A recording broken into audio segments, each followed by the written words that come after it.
if the current trend continues, Democrats will flip the seat vacated by Republican Jeff Flake. In Phoenix, Dan Springer, Fox News. The recount drama in Florida continues as a Democratic incumbent U.S. Senator who is down in his re-election vote tally by a fraction of a percent sued the state over how it evaluates provisional ballots. Fox's Evan Brown reports from Miami. U.S. Senator Bill Nelson from Florida, who refused to concede in his re-election race against Republican Rick Scott, is now taking the state to federal court over what his lawyer says is an inconsistency in matching signatures on provisional ballot proofing. Voters in one county are subject to different standards for reviewing signatures than others, and there is no uniform standard or even sufficient training. Nelson attorney Mark Elias is concerned provisional ballots are being discounted. Meanwhile, Scott's camp is suing both Broward and Palm Beach counties, claiming they lack transparency about from where provisional ballots are coming. In Miami, Evan Brown, Fox News. Meanwhile, Senate Majority Leader Mitch McConnell says he expects President Trump to nominate a new attorney general pretty quickly after Trump fired Jeff Sessions earlier this week. Speaking in Kentucky today, McConnell said he expects acting Attorney General Matt Whitaker to be a very interim attorney general. In final news this hour, a new study suggests the Catholic priest abuse scandal is not about pedophilia. It's about rampant homosexuality in that church. AFN's Steve Jordahl reports. The Ruth Institute pulled the numbers together from several agencies that have been tracking the scandal, as well as statistics gathered by the U.S. Conference of Catholic Bishops and the detailed report issued by the Pennsylvania Attorney General. The overwhelming evidence, according to author Father Paul Sullins. There was a very strong correlation between the growth of homosexual men in the priesthood from the 1950s through the 1980s, and the growth in sex abuse. He says in the 1950s, about 3% of Catholic priests were homosexual. By the 1980s, that proportion had risen to over 16%. There's about 8 times the proportion of homosexual men as there are in the general population. The Catholic priesthood became more homosexual-friendly than heterosexual-friendly. The network of gay priests and Catholic authorities goes all the way to the Vatican, according to several sources. It's known to some as the Lavender Mafia. High-ranking Vatican emissary Archbishop Carlo Vigano has even accused the Pope himself in the cover-up. Solon says the abuse will continue until the Catholic Church stands up to pressure inside and outside its walls to whitewash the homosexual connection. I think the first thing that we need to do is to recognize what the problem is, and that having homosexual men in the priesthood, to the extent that we did and may still do, is part of the problem. I'm Steve Jordahl. That's all our time for this hour. For more news and information, visit onenewsnow.com. Like us on Facebook, follow us on Twitter, and download the One News Now mobile app for Apple and Android devices.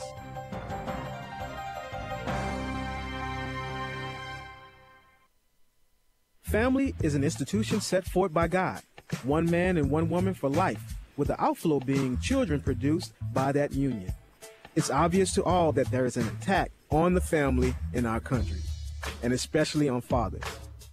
Whether it's the cycle of sin that persists in our families or the pressure from our government to exclude men from being intimately involved, the strategic battle is on for the souls of men. Join us in the battle to strengthen fatherhood. UrbanFamilyTalk.com.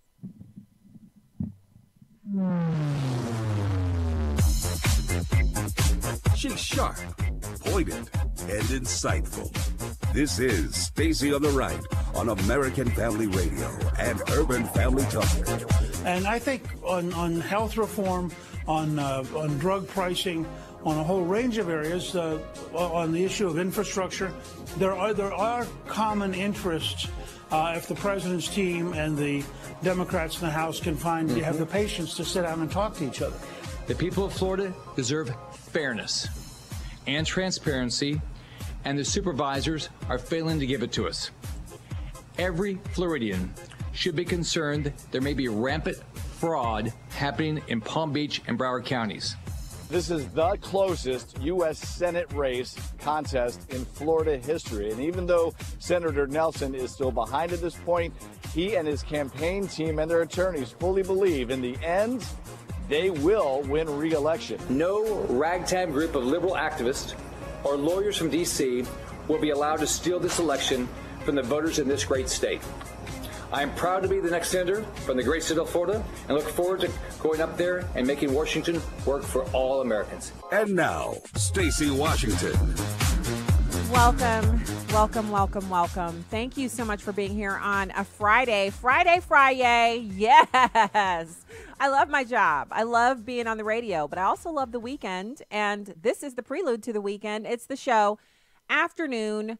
We are we have a ton to talk about. And I'm excited because there's a number of things that we can positively discuss. And then, of course, we have some developments that I feel like they're needed, and I don't know if we should celebrate them, but we should definitely be aware of them. So we'll go over those as well, having to do with the migrant caravan that's on the way and the president's new proclamation. He's made some changes to what qualifies as asylum, and so we're going to unpack all of that. We have so much to get into.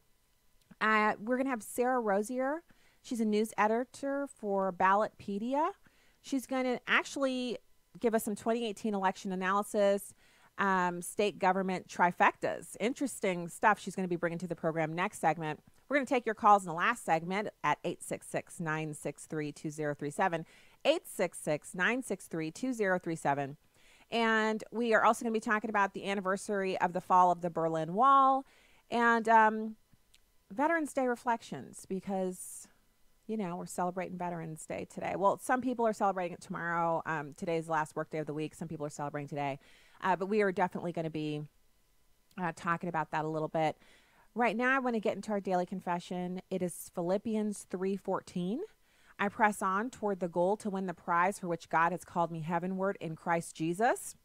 You know what's awesome is that we are all set here on earth to do a certain work. We're gifted and talented and really equipped to do something specific. And so you're equipped to do something specific for God in the kingdom. And it doesn't mean that, everyone's a preacher, no, what it means is wherever you work, whatever you do, if you're working in the home, wherever you find yourself on a day-to-day basis, that is the mission field in which you are to work and to direct others to Christ. And it's not that overt, the kind of Christianity that they often show on television where Christians are these odd, weird people. Yeah, we're a peculiar people, but not in a way that is to be mocked or ridiculed, but in a way that is supposed to be an attractive, sweet aroma to Christ, drawing others in. So we all have work to do in that area. We can all stand to focus on that more and to understand our calling more. And that's why I love this scripture. I press on toward the goal to win the prize for which God has called me heavenward in Christ Jesus. And in Luke 16:16, it says, the law and the prophets were until John. Since that time, the kingdom of God is preached, and every man presses into it, meaning we all take part in that in our own way. 2 Corinthians 4:17 and 18 says, for our light affliction, which is but for a moment, works for us a far more exceeding and eternal weight of glory. So it is a bit of an affliction. Look at what Jesus went through in his time on earth, in his ministry. There were many, many times where as God in human flesh, he had to have just been exhausted with the rudimentary trappings of humanity and being encumbered by being a human being. Yet he did all of that so that he could fully understand what our plight is and be closer to us in that way. And so how much more can we do but to serve God in the way that he has called us to in whatever place we're called to serve in? The home, the workplace, whatever your work arena is, the place where you spend the majority of your day, that you can serve God there and love him and serving him. I'll close out with this. 2 Timothy 4:7 and 8 says, I have fought a good fight. I have finished my course. I have kept the faith. That is what we want to be able to say at the end of all of this, at the judgment seat, to know that we have done everything that God would have us to do and to be told, well done, my good and faithful servant, enter into that good rest. So a wonderful way to launch off into the weekend. Thanks for being here today. You can go to StaceyOnTheRight.com and hit the subscribe button. You can also find out more at Urban Family Talk and AFR.net. Those are the websites where you can find the podcasts and articles at the stand and polls over at Urban all that good stuff. Check it out. Right now, I want to talk a little bit about Veterans Day. So today I was a speaker. I was actually doing a reflection, which is a very short speech ahead of the keynote speaker at our kids' Veterans Day celebration at their high school. And I was talking about today this, it's a story from when I was on active duty where I've talked a lot about the time that I spent in Saudi Arabia. And I've even mentioned the fact that I lived in Khobar Towers on the rotation before the actual terror attack that destroyed Khobar Towers and injured over 400 servicemen from around the world, as well as killing 19 Americans. And so I want to share that with you. I want to talk about this a little bit because we're in a time right now where post Khobar Towers, post Saddam Hussein, post Iraqi war, we're in a constant wartime posture. Most Americans don't even realize that we've basically been at war since we took down Saddam Hussein, since the Gulf War. We've been in a constant state of war, not because we've declared war, but because we've been under wartime authorizations that have not really gone through Congress. It's just been, the president saying we need to operate within this theater and Congress allocating money for it, and we've gone forward. So most Americans don't realize that this is actually the longest stretch of wartime we've ever experienced.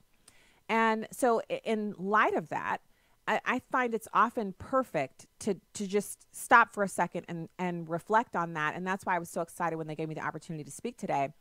And so I talked about how when I was on active duty, I was in my early 20s and I wasn't living for Christ. I was kind of, what most of us would call backslidden. I wasn't an atheist or anything, but I certainly wasn't going to church on a regular basis or studying my Bible. I had a Bible, of course. And my mom was constantly asking me, well, did you go to church this Sunday? Where'd you go to church? And I would say, and I remember one time telling her, Mom, I'm taking some time off, which, I can't even believe I said that, but that's what I said. I was in my 20s. And so back on active duty, I was a maintenance data systems analyst. My data system was the F-16, F-15, both of those aircraft. And my job was to catalog every break that every plane in the fleet would experience on every sortie. If a plane was flying broken, so if a part of the plane was malfunctioning but it could still fly, I would catalog that as well. I had a fancy little office on the flight line where I worked with other people who did the same thing I did. And I was responsible for creating a daily report. By a certain hour in the morning, that report had to be in so that it could be transmitted to the White House. And all other fleets would take note of 33rd Air Combat Command. This is how many planes they have that they can scramble, get in the air, and do whatever they need to do. This is how many of their planes have hard brakes. This is how many have soft brakes, because the soft brake is one that you can fly with. And so I would make these daily, weekly, and monthly graphs and reports on fleet readiness, and I would extrapolate data to forecast sortie trends. In other words, this plane has broken with this same brake this many times over this many months, and so I predict that this many planes will be ready and fully operational next month or next year, and this many will be broken hard, meaning that you can't get them out of the aircraft hangar. And I don't mind telling you, it was a blast. It was something I loved to do. I loved that job. I never thought I would. In technical school, I thought to myself, what have I gotten myself into? But it was a great job. In my spare time, I actually served on the Eglin Air Force Base Honor Guard, and I did ceremonial duties, funerals, the 21 gun salute. That was also really, really impactful. I remember many times we would be the pallbearers at the funerals of veterans who had passed away or service members who'd been felled in the line of duty. And you could hear the sobbing and the weeping, and we would fire the guns, and it would be birds chirping, beautiful blue sky, Florida weather, and you'd hear these sobs in the background as we'd be folding the flag. I've written about that on Veterans Day commemorative blog posts on StacyOnTheRight.com about how, you can hear our white gloves sliding down the flag as we would fold it and crease it, and every fold you would hear people sobbing and crying over their loved ones. And so it was an honor to do that, but it was also it was something more serious that I had to do. So this snappy uniform, super fast computer, awesome coworkers, the smell of JP8 in the morning. I felt like it couldn't get any better for me being on active duty. And of course, this is, peacetime footing. Yes, we were at war around the world, but I was in Florida. I was stationed on Eglin Air Force Base. I was enjoying working in the Air Force. And so late in the summer of 1995, I learned that our unit would be rotating as a part of an entire coalition of forces stationed at Riyadh Air Force Base in Saudi Arabia in support of Operation Southern Watch. And I was actually given a choice whether or not to deploy in January or wait and deploy in the next round, which was spring-summer. And so then at the time, my boyfriend, but my current husband, he was like, don't go in the summer. It's going to be like 115 at night and so hot in the day and you won't be able to tolerate it. And so at his suggestion, I took the first rotation in January. And right before I left, about 2 weeks before I left, an airman moved in across the hall from me in the dorm. And he was a quiet guy, crew chief. He would smile and say hello, but we didn't really get to know each other beyond just speaking in passing. And so I went. I would deploy there and stay for 94 days. And I was living in Khobar Towers in Dhahran with hundreds of other service members. And I got to tell you, I didn't expect to enjoy it, but I did. Being in the Middle East as an American with command sponsorship and a green ID card meant that I was a straight up tourist, but with respect, because Saudi Arabia is a partner with the United States and they want our troops in their country. They want the partnership between America and themselves. They love it. They do not want to jeopardize it. And so they treat American service members very well. And so I got to drive a Jeep off base. This was before women had the right to drive there. Remember, they only got the right to drive earlier this year. I was driving way back then, just driving a Jeep off base. As long as I had a military hat on, I could drive. And I learned a lot. I shopped a lot. We ate off base a lot. We really had a good time. And so at the end of that 94-day deployment, I took the 24-hour journey home on a C-130 with everybody else in my unit. And my quiet neighbor from across the hall, I remember seeing him in the hallway and going to unlock my door. And he said, I'm in the next rotation. And I was like, see you when you get back. And he's like, yeah, see you when I get back. So I had a busy spring while he was deployed with the rest of the people from my unit who didn't go in the first tour. And I was spending time at the beach with my then boyfriend, settling back into the routine of beautiful weather and living life the American way, the Air Force way. And my husband and I, then boyfriend, we got engaged. And then a couple of weeks before that rotation was supposed to return to Eglin Air Force Base, Hezbollah al-Hijaz bombed Khobar Towers. And because they pulled up a truck with 3,000 tons of an explosive in it, and a eagle-eyed individual on active duty noticed the truck parked there and began to evacuate Khobar Towers, the death toll was minimized, but we still lost 19 men. And of those 19 men, 12 of them were from the 33rd Operations Group, of which I was a part, in the 33rd Air Combat Command. I was in 33rd OSS, which is Operations Support Squadron. And in those 12 men was Airman First Class Peter J. Margera, the quiet guy who lived across the hall from me that I only knew for a couple of weeks before he deployed. And so when I was speaking to the students today about this story, I asked them, you're probably thinking, come on, lady, what's your point? Why are you telling us this story? Well, the lesson I learned with the passage of those airmen is that we can't take time off. We can't go out into the world from high school or from wherever we are and take time off from God. We have to live for him every day. None of us is here by accident. We all have a high calling on our lives, and we need to pray and work and laugh and pray and study and pray and witness and pray and live for him. Don't take any time off from Jesus. We'll be back with our first guest right after this.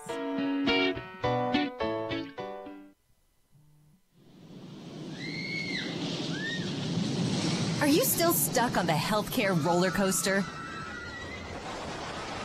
Still paying those high premiums? And strapped into huge deductibles? Not knowing what's around the next turn? Well, then let me tell you about a sound, sensible healthcare choice that really is affordable. It's MediShare, the healthcare sharing solution people like you have been trusting in for more than 25 years. MediShare members report saving around $500 a month on their healthcare costs, and they never pay for things they don't believe in. Time to say goodbye to that healthcare roller coaster and say hello to MediShare. Call ** 345 to find out how much you can save on your healthcare. MediShare. Call ** 345. Message and data rates may apply. That's ** 345. Hi, I'm Crawford Ritz with a Legacy Moment. It has taken me years to become a listener, and I'm still working on it. I'm a preacher, and I tend to talk too much. Now, I'm not alone in this. I think too many of us make too much noise. Even in church and in our private times of worship with the Lord, we have too much to say. We sing, we preach, we pray, and we share. But the question is, what did God say to us? Sometimes when we worship, we talk too much. God has far more to say to us than we have to say to him. The other day I was reading in Ecclesiastes chapter 5, verses 1 and 2, and this passage really hit me where I'm most vulnerable. Listen to these words. Guard your steps as you go to the house of God, and draw near to listen, rather than to offer the sacrifice of fools, for they do not know they are doing evil. Do not be hasty in word or impulsive in thought, to bring up a matter in the presence of God. For God is in heaven, and you are on the earth. Therefore, let your words be few. There are three perspectives I want to share with you from these verses. One is, our awesome, holy God wants to speak to us. God has something to say to us. The second perspective is this. Think and weigh what we utter to God in prayer. Let's think about what we're saying. Measure our words, weigh them, ponder them. Then thirdly, God sees and knows what we don't. We need to listen to what he wants to say to us. Here's what I want you to remember today. Let's get rid of the noise during our time of worship. God knows more than we do, so pay attention and let him speak. Crawford Loritz is senior pastor of Fellowship Bible Church in suburban Atlanta, Georgia. For more information, go to livingalegacy.org. livingalegacy.org. Legacy Moment is a production of Moody Radio, a ministry of Moody Global Ministries. You can watch a live stream of the show on Facebook or YouTube at Stacy on the Right. Now, back to the show on American Family Radio and Urban Family Talk. Thank you so much for being here today. I am excited to speak to our next guest. She's the news editor for Ballotpedia. Her name's Sarah Rosier. I hope I'm not butchering your last name, Sarah. Thank you so much for joining us today. That's perfect. Thanks for having me, Stacey. Oh, good. I got it right. So I totally butchered a guest name the other, and I heard him like utter a tiny little laugh. And then he corrected me, and I'm like, oh no, here comes a nice last name. I love it, but am I totally butchering it? So good. I got that good. So let's talk about this midterm. It has been a real split result, a total, like each side can say, ooh, we won, and each side can say, ooh, we lost. Americans clearly are wanting not anyone to have too much power in any one spot. How are you seeing what happened on Tuesday night? So we're looking at a few different angles in thinking about the results from Tuesday. One thing we're looking at is not just who's controlling the U.S. Senate and the U.S. House, but also who is controlling state-level government. So it's not just about the federal government. It's also Ballotpedia. We analyze what's happening at the state government. Sorry, I had to step away from my Wi-Fi went out of my house, so if you hear anything, it's where I ended up having to set up. No problem. But yeah, so the state government was really important to analyzing what happened on Tuesday night as well. And one thing we look at is something called government trifectas. So at the state level, we're looking at who controls the governorship, what partisan control is there in the state house and the state senate, and if one party is in control of all three of those branches, we're considering that a state government trifecta.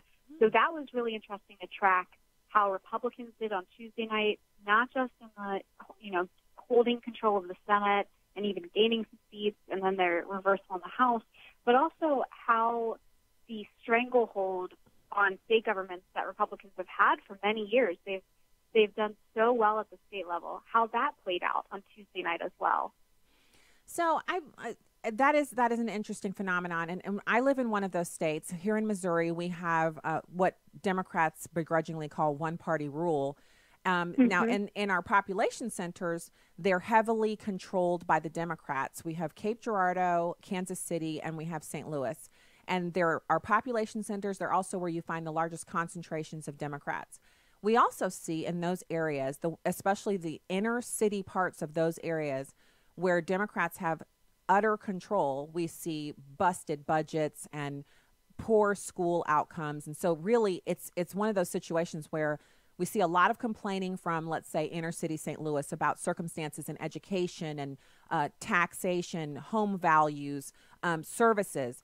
But if you look at the county, St. Louis County, it's divided government there, and mostly it leans to the Republican side, and it's very well run. The money's managed, the schools are good, the crime is low, et cetera, et cetera. And then when you look at the state house, the Republicans have a lock. It's a stranglehold. So much so that a lot of the Republicans, and I'm speaking from actually talking to these people, these Republicans aren't really Republicans. They're Democrats, but they run as Republicans because they can't win as Democrats.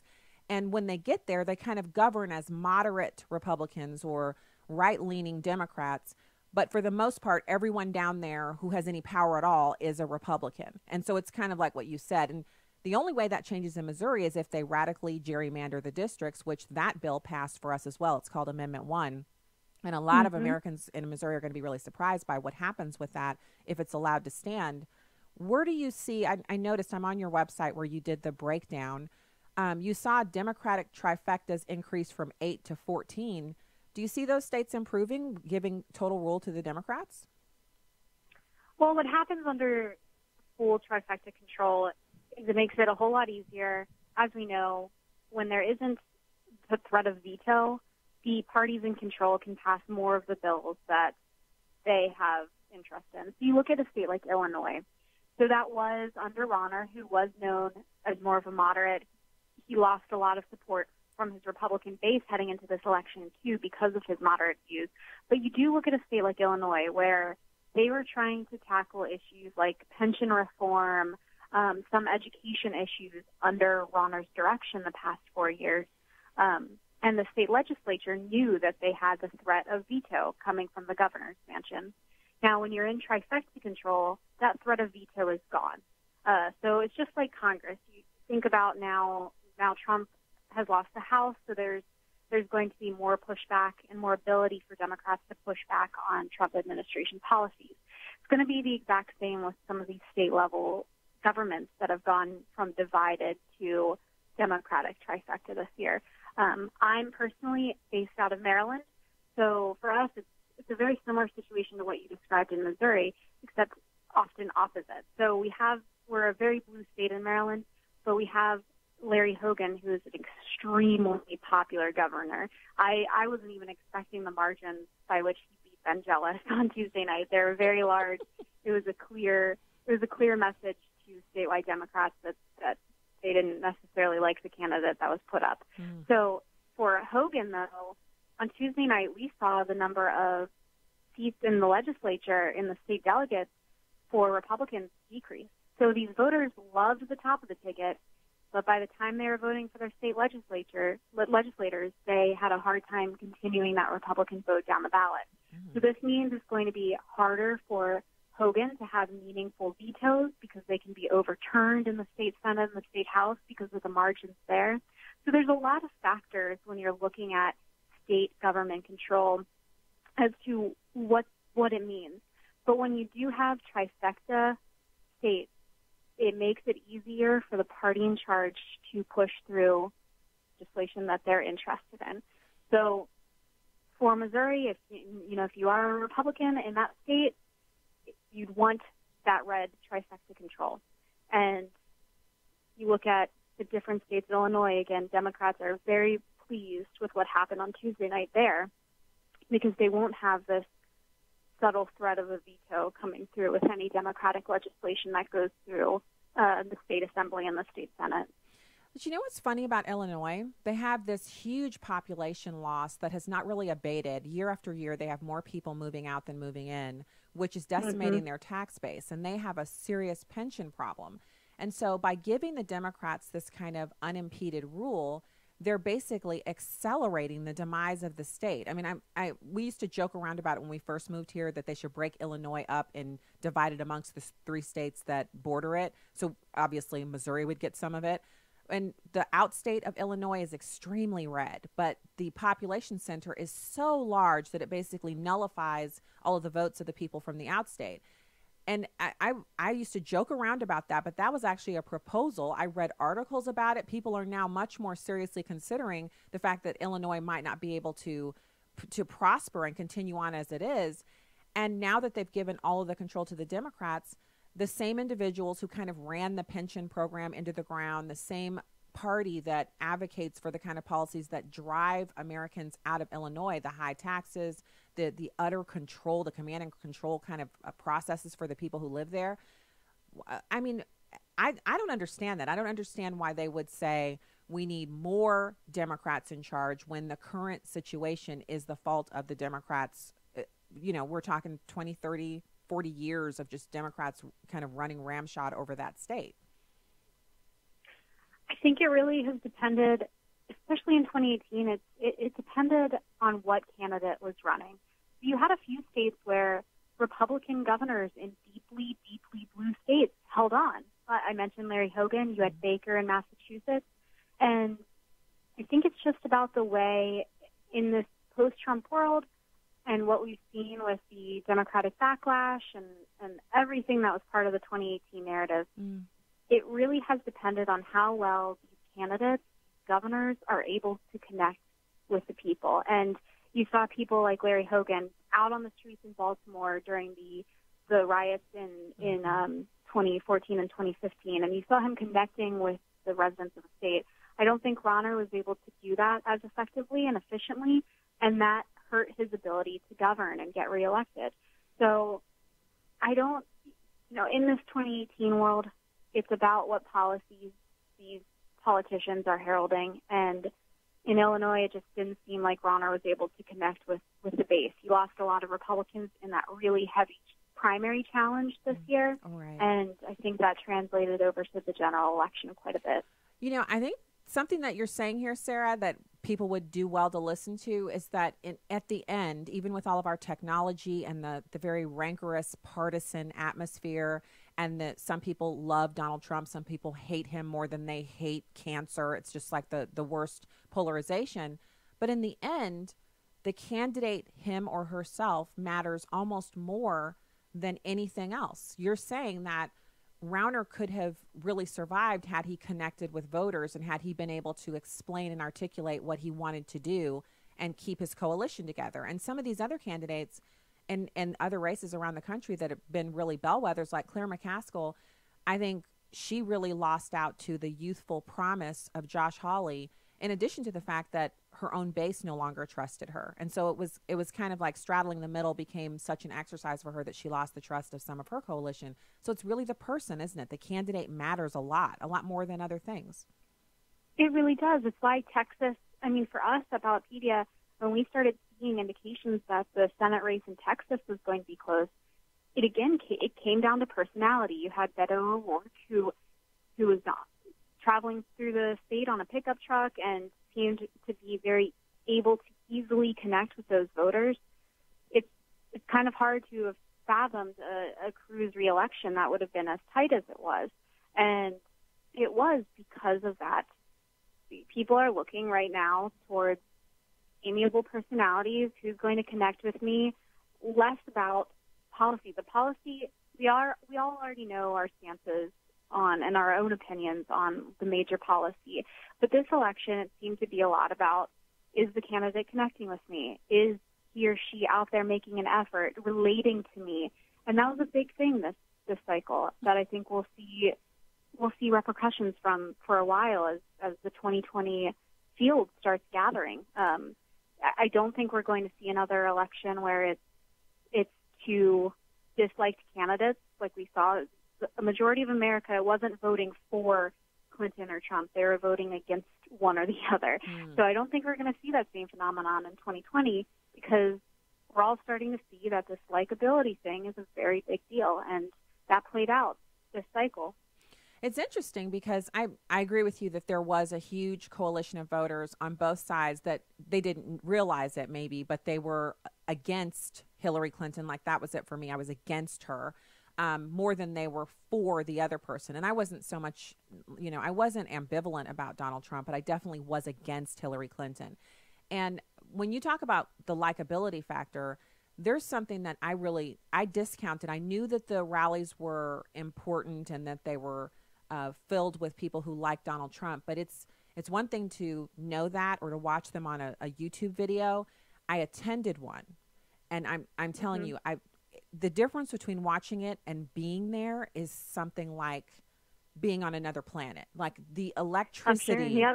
I mean, it was like a rock concert, and I've never been to a rock concert before. And I think it makes me like the only American in the face of the planet that's never been to a concert before. I've been to like church concerts and stuff like that, but never one of those ones where it's like 100,000 people and it's some, rock star.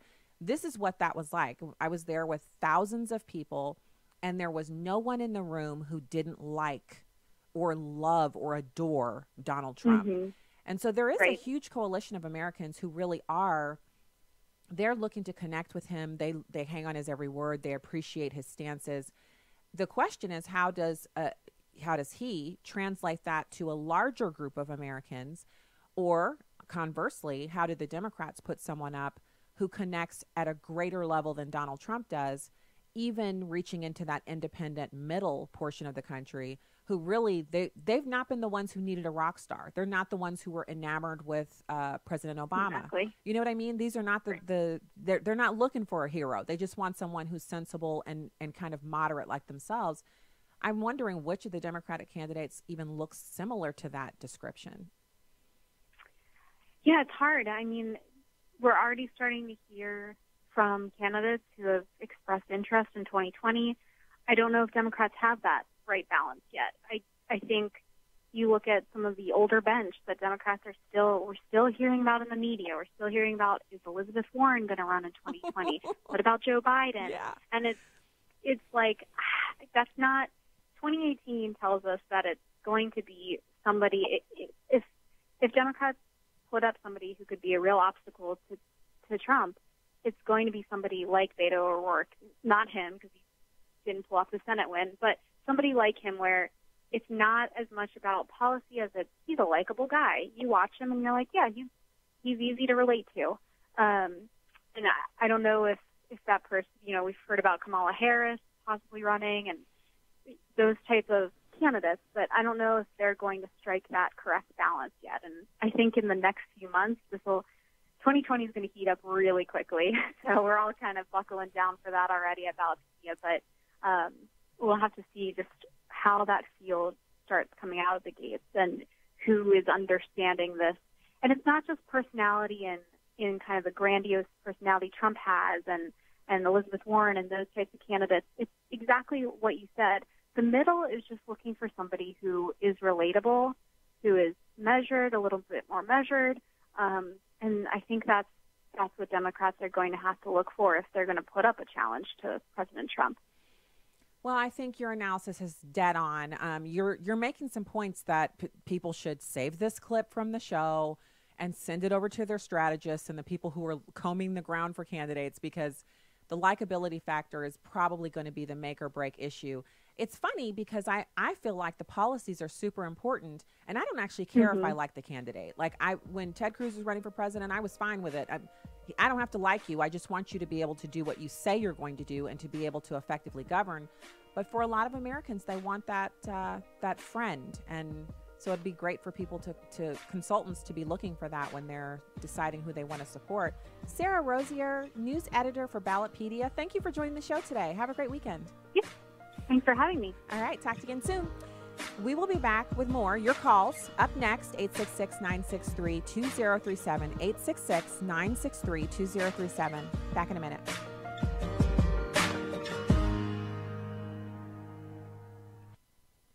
Hi, this is Steve Tiber with 8 Days of Hope. We've been all over the country helping disaster victims who lose everything. It's truly a blessing. I really don't have the words to express. And yet they see a glimmer of hope when a volunteer shows up. Building the home, that's the second reason we're here. The number one reason is to share the gospel and give them hope. It's everything that's right in America. I mean, it really represents the best that we have to offer. That's one of the main reasons for doing it, is being able to be the hands and feet of Jesus and coming out and working with so many wonderful volunteers. I just feel like it's important in this day and age to teach a child how to serve. Please go to our website, 8daysofhope.com, and click on Get Involved. Submit your email address, and the next time we go anywhere with a disaster, we'll invite you to come along as well. I love coming in the job room because you can see These pieces of paper, they aren't just a piece of paper. Right. It's a family that's hurting, and it's a gospel opportunity. You know, I just thank God, for this moment. I mean, I'll be back in my home, and I know it's going to be awesome. Come love others with 8 Days of Hope. Abraham Hamilton III. God put us in this world at this time to be salt and light. We don't fold because of the darkness that we're facing. This is not the first time in the world's history that it's gotten dark. God has called you and I to be his ambassadors, even in this dark moment. Tune in to the Hamilton Quarter, weekdays at 5 p.m. Central on Urban Family Talk. A doll, a toothbrush, a small musical instrument, a soccer ball with a pump, a teddy bear, cool sunglasses. The list of items you can pack into an Operation Christmas Child shoebox is pretty much endless. A jump rope, a toy helicopter. But the time you have to do it is not. American Family Radio reminds you that National Collection Week begins November 12th. Click the banner at afr.net for details, and then get packing. Securing America. This Sunday is Veterans Day, and this year is different because it's also the 100th anniversary of Armistice Day, when a truce was reached that brought about the end of World War I. The tragedy is once you get past the third or the fourth generation, we tend to forget. Matthew Naylor is president of the World War I Museum and Memorial in Kansas City, Missouri. The war ended the lives of more than 9 million people, including more than 100,000 U.S. soldiers. We soon learned that there was never enough coffins, never enough ways to bury the dead, and caused the world really, I think, to gasp. The World War I Museum will light up the Liberty Memorial Tower in red poppies, which became a symbol of peace after an army surgeon wrote about the flowers in the poem In Flanders Field. The world came undone during those years, and if it was ever really put back together, it was put back together differently. In Washington, Rachel Sutherland, Fox News. Welcome back to Stacy on the Right on American Family Radio and Urban Family Talk. Late Tuesday night, our win was projected to be around 57,000 votes. By Wednesday morning, that lead dropped to 38,000 votes. By Wednesday evening, it was around 30,000 votes. This morning, it was around 21,000. Now, it is 15,000. On election night, Broward County said there were 634,000 votes cast. As of 1 a.m. today, there were 695,700 ballots cast on Election Day. At 2:30 p.m. today, the number was up to 707,223 ballots cast on Election Day. And as we just learned, that the number has increased to 712,840 ballots cast on Election Day. In Palm Beach County, there are 15,000 new votes found since election night. So it has been over 48 hours since the polls closed, and Broward and Palm Beach counties are still finding and counting ballots. And the supervisors, Brenda Snipes and Susan Booker, could not seem to say how many ballots still exist and where these ballots came from or where they have been. So that was Governor Rick Scott expressing frustration over the fact that the same bad actors are now just showing up with new ballots, new boxes of ballots. It's just like it's like a magic, what is it, like a magic box in the cartoons where something just, you can keep reaching in and pulling something out, and it's a never-ending box. There's no bottom to it, and you can always reach in and get something out. It feels like that. And his frustration is also the frustration of millions of Americans, including millions of Floridians who live outside of Broward County, who recognize that Broward County is just full up to the neck of corruption. These people do not know right from wrong. This is the same county in which Sheriff Israel and his police officers, those police officers who hid behind their police car while children were being gunned down in Parkland High School, that's the same county. The same kind of corruption. And this woman, the one he's mentioning in the clip, who is the election supervisor, she's the same one who presided over the hanging Chad fiasco. Remember that from George Bush? I mean, they just don't have an honorable, moral upright, integrity-filled process going on down there. He's right to call for an investigation. It's not an unlimited number of individuals who can vote in a county. You certainly can't have more people voting there than you have living there. And for goodness sakes, we've got to be suspecting of the entire thing, because they're saying that all the votes they found, they're breaking for the Democrats. 70% of the votes are for the Democrats and 30% are for, now isn't that convenient? 70-30? I mean, everything about this thing stinks. Everything about it stinks. So I wanted to return really quickly. I was, in the first segment, I was talking about the story from when I was on active duty and the loss of my neighbor across the hall who I barely knew, and how that really, it was kind of a wake-up call for me, because I describe how much fun I had working on active duty in the Air Force. And I mean that, obviously I had some tough times too, but I described the kind of fun aspect of it because I was young, I was single, I'm in love. This is my husband I'm talking about here. He was my boyfriend at the time. And even when I deployed, my husband had deployed in the fall and he'd gone to Italy, and he was gone for almost 90 days. And then he came back, and then less than 2 months after that, I deployed to Saudi Arabia. And I found myself really enjoying being in the Middle East. I wasn't expecting to like it at all. And probably because I knew I had an end date and I was coming back and I wasn't there during a wartime operation. And I'm highlighting how much fun it was, because it's in those fun times that we don't feel like we need God as much. We all know this, if you're a Christian and you've walked with the Lord any amount of time, when things are great, you tend not to pray as hard and as fervently, and you tend not to be as plugged in, and you're going to church, but you're not hanging on every word. But when we're in the valley, it's like, oh my goodness, Lord, help me get out of here, pull me out of this ditch. And so it was a wake-up call for me. I remember standing in King's Hangar. It's the only hangar in the United States that has a retractable roof that's owned by the United States military. And there was a stealth bomber parked nearby, and we were all in the audience, and the base commander and some other very important people were there to speak about the loss of life that we just experienced in the Air Combat Command. And, when anyone in the Air Force dies and it's a kind of a funeral and memorial for them, they always have the missing man formation.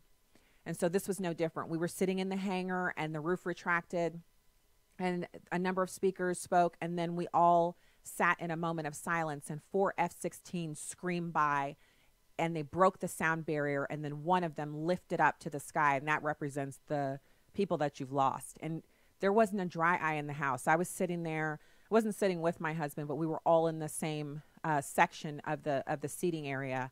And I just remember the crushing weight of knowing that, because they'd already taped his door off. So every day I would leave and come home, and they'd kind of just cordoned his door off so that no one would try to enter, because his family had to come and get his things. And I remember thinking, all I could hear was myself saying to my mom, I'm taking some time off. And it was just like I couldn't believe that I'd actually said that.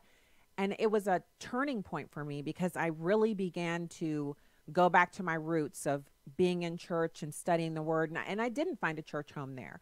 We went to church on base a few times, and the base chaplain was the one who counseled my husband and I before we got married. But it was a process, but it was the kind of the turning point of me going back home, as what I like to call it.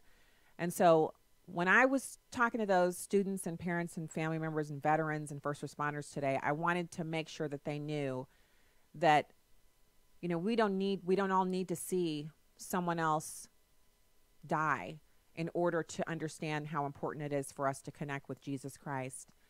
And we've got to be cognizant of the fact that we aren't here by accident, that every one of us has a purpose in the kingdom. And we've got to reach for that prize and keep pressing for it when times are good and when they're bad. And we can't take any time off, not from Jesus. Take time off from work, take time off from politics and issues, but not from God. So that was my message for them today. And it was an honor to get to share with that group of people. There were some amazing people in that room. First responders, veterans, World War II veterans were in the room. It was amazing. So let's go to the phones. We have Mary in Kansas. Hey, Mary, thanks for calling the show today. Thanks for holding on. Thank you, and I want to thank you for your story of your life of being a veteran, and I appreciate your service. And I have quite a few people in my family that are veterans, and I appreciate them. I will tell you a story. When my brother was in Vietnam, I asked him, I said, what do you think about the people going to Canada dodging the draft? And his comment was, Mary, they cannot be criticized. They have to do what they feel is right, just like what I have to do that I feel is right. He says, don't hold it against them. And I thought that was very big of him, or a Christian way of saying it, and not judging them. And I just, and you did answer one question about Florida. I was saying it was kind of odd that all the votes were coming in on the Democrat side and just a trickle on the Republican, so that made it look dishonest. But today, let's just remember the veterans and pray that our society will go through the dishonesty and will survive it, and this gentleman will be elected in Florida. And thank you again, and God bless you. Thank you so much for the service members in your family, and thank you for the call, Mary. I appreciate you. I'm encouraging everyone in the listening audience.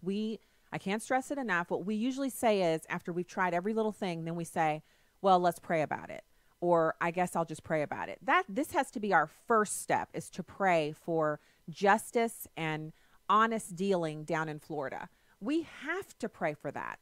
And we have to pray for the people who are responsible for investigating wrongdoing, for them to be on their job and to take it seriously and to bring justice into this process. And I'm not saying that just because it's Democrats, okay? Because I know there's somebody who's going to say, oh, well, you know what? She only cares because it's the Democrats. No, I care because if you voted in Florida and now extra ballots are being brought in to nullify your vote, you're being disenfranchised. And that is wrong. So if Gillum won fair and square, I'm not going to riot. I don't have time. It doesn't even occur to me. But if he didn't win, then why in the world are we still counting ballots? And where are they coming from? Let's go back to the phones. John, thank you so much for calling the show today. You're quite welcome. How you doing today, Tracy? Been doing well. How are you? Oh, fantastic. I tell you, you said something, and the Holy Spirit just quickened my spirit. You said it. You said something about there's going to be another Democratic candidate that's going to rival Trump. But Spirit showed me this. There won't be, because in this day and time, because we are in the last days, there's only going to be two things, the sheep or the goats. Anything they come up with is going to be a goat because of the platform and the way that they're dealing with things. They're not going to have anything, and hopefully people don't get deceived thinking there's any kind of competition against Donald Trump and what he's doing. There won't be. There will be deception now. You'll think, well, maybe there is no maybe. It's going to be one way or the other, and it's up to us. The Lord is revealing that so that we can see clearly that there's a clear choice in 2020. Now, they'll come up with all kinds of stuff, but I tell you, it's all going to be false deception, because remember he said in the last days, let no man deceive you. He didn't say bird or cat deceive you. He said let no man deceive you. I'm laughing because you're right. He didn't say that. You know what, John? That is some wisdom you just shared right there. Because let's unpack it a little bit, right, John? It wasn't so much that people adored Donald Trump. It was that it was a clear choice between good and evil as it pertained to the policies, right? For me, it was the policies, not so much the people, even though I don't respect Hillary Clinton at all. But it wasn't so much that people saw Donald Trump and said, "Woo, what a paragon of virtue! What a utterly moral man he is." No, it wasn't that at all. It was he was talking about pro-life. He was talking about sealing up the border. He was talking about the rule of law and respecting our Constitution. And Hillary Clinton was talking about going to war with Russia and abortion and weird women's rights and stuff like that. It was really no choice at all. But plenty of people were deceived. Yeah, but look at it like this. See, she said that knowing the deal she had already made with Russia, that was totally evil, you see. So you have to realize, just like Martin Luther King said, it was very prophetic, and it'll be prophetic for all of as long as the Lord before he comes back. You look at the content of the person's character, And when they show you who they are, believe it. And don't deceive yourself by saying, oh, that's not really what she meant. Because I hear people say that about Hillary Clinton a lot. Well, she was just kidding. She didn't really mean that. No, she meant it. She's really actually quite blatant with her feelings and what she believes. John, thank you for that wisdom and for calling the show today. Have a great weekend. You too. Thank you. All right, thanks. I think it's interesting because I hear a lot of, so what I get from people in my email box a lot of times is that they'll say, well, you know, you're just a Trump worshiper, which is not at all the case. It's not. And, oh, you know what? I did want to address something. So yesterday, and I know I just stopped right in the middle there, put a pin in it, try to get back to it. But I want to say this before we get to the top of the hour. Look, yesterday we had Pastor Paula White on the program, and there were some people who were concerned about her theology, et cetera, et cetera. That's why I didn't go into her theology on the show. I didn't want to have an argument or a debate about her theological background or the soundness of her theological basis or any of the history of her pastoring this church or that. I didn't go into any of that because the reason we had her on the program was to offer some perspective on her relationship with the president and his faith walk. Now, remember, when we have someone on the program, it doesn't necessarily mean we endorse every one of their positions. What it does mean is that we're seeking information, perspective, and it's not something that we always agree. I had some people direct message me about Sing K. Henderson, who was on earlier this week, giving some post-election analysis, and they didn't agree with everything he said. And I don't always agree, and specifically with someone who comes on presenting the Democratic side. I felt like he was really moderate in his comments. We didn't agree on everything, but it was nice to hear his perspective. And we have to be open to hearing from the opposing view, the moderate view, the other side, et cetera. The majority of the guests on the program are conservative or from think tanks or White House reporters, people bringing perspective. But we do also want to hear from views that are not the same as our own. It helps keep us sharp and helps us be able to think. And so I'm not discounting anyone who was concerned about the theological background of Paula White. I have read quite a bit on it, but I wasn't having her on to have an adversarial discussion about theology. I'm not a pastor, and so I don't debate folks on theology, especially not members of the pastoral community and church leaders. I will present the truth as I know it, as what I've read in the Bible, and I will always defend the faith.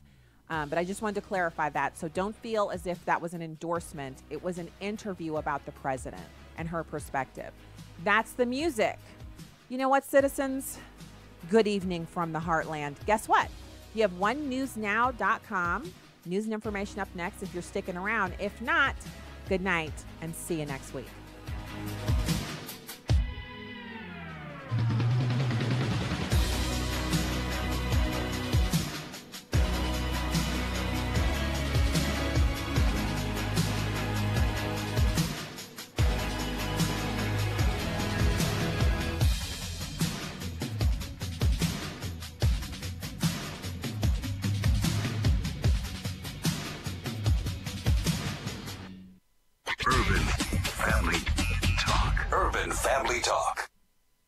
You only want to donate to biblically sound organizations. So as a federal or state employee, why not choose the American Family Association Combined Federal Campaign Designation 12037? Of the organizations on the CFC list, AFA is one of the few standing for you and your family. By choosing 12037, you help make it possible for us to continue. Truth, wisdom, empowerment. Urban Family Talk, a ministry of the American Family Association. For American Family News, I'm Chris Woodward. I don't know what your plans are for the weekend, but President Trump is in France to mark 100 years since the end of World War I. Fox's Simon Owen reports from Paris. The president's weekend visit is focused on events commemorating the end of the war, including a ceremony at the foot of the Arc de Triomphe in Paris on Sunday. He's also expected to visit memorial sites dedicated to American service members. The White House says there'll be time for a meeting with French President Emmanuel Macron, but the president will skip a peace conference organized by Macron's administration. A California National Guard official says 100 military police officers are headed to Northern California to help evacuate people from a wildfire. Major General David Baldwin says other military personnel are studying satellite imagery to assess the scope of the damage and map the fire.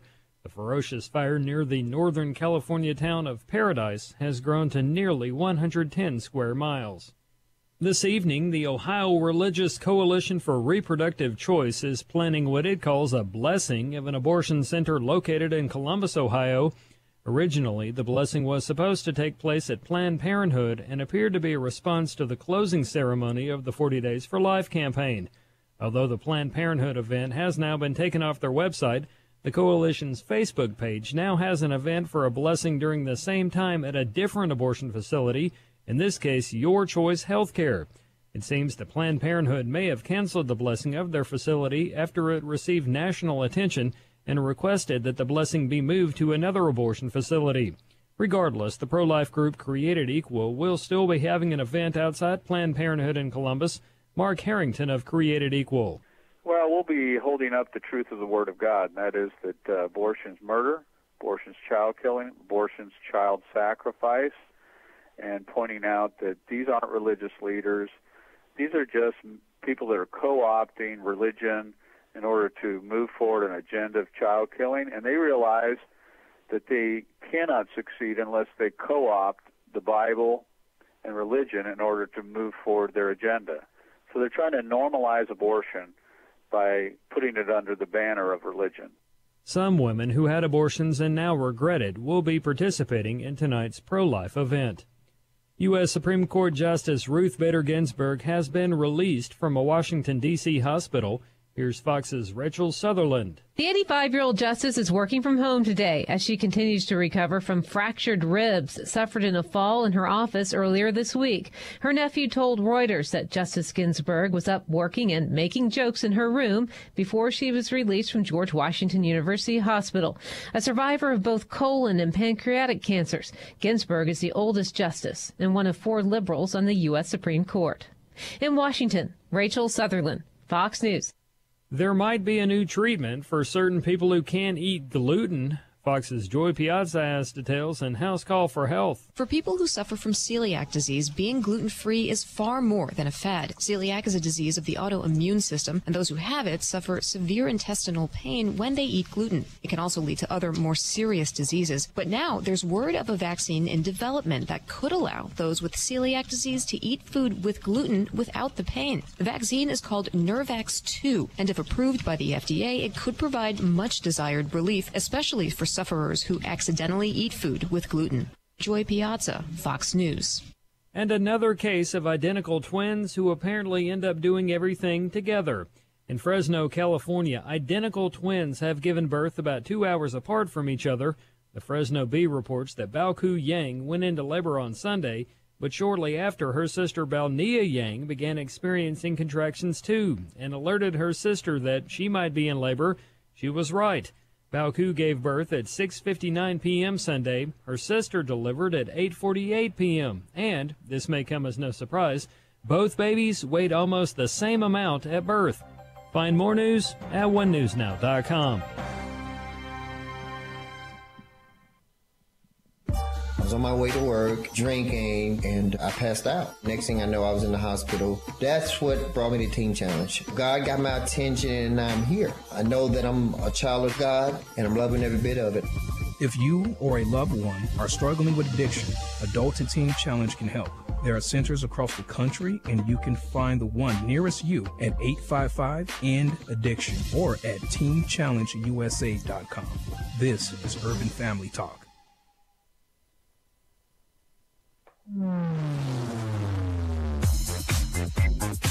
She's sharp, pointed, and insightful. This is Stacy on the Right on American Family Radio and Urban Family Talk. And I think on health reform, on drug pricing, on a whole range of areas, on the issue of infrastructure, there are common interests. If the president's team and the Democrats in the House can find have the patience to sit down and talk to each other.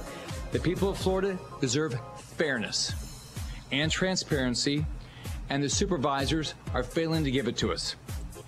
Every Floridian should be concerned there may be rampant fraud happening in Palm Beach and Broward counties. This is the closest U.S. Senate race contest in Florida history. And even though Senator Nelson is still behind at this point, he and his campaign team and their attorneys fully believe in the end, they will win re-election. No ragtag group of liberal activists or lawyers from D.C. will be allowed to steal this election from the voters in this great state. I am proud to be the next senator from the great state of Florida and look forward to going up there and making Washington work for all Americans. And now, Stacey Washington. Welcome back to the program. Follow me on Twitter and Instagram for whatever it's worth with the liberals sanctioning, and they took 200 of my followers away overnight.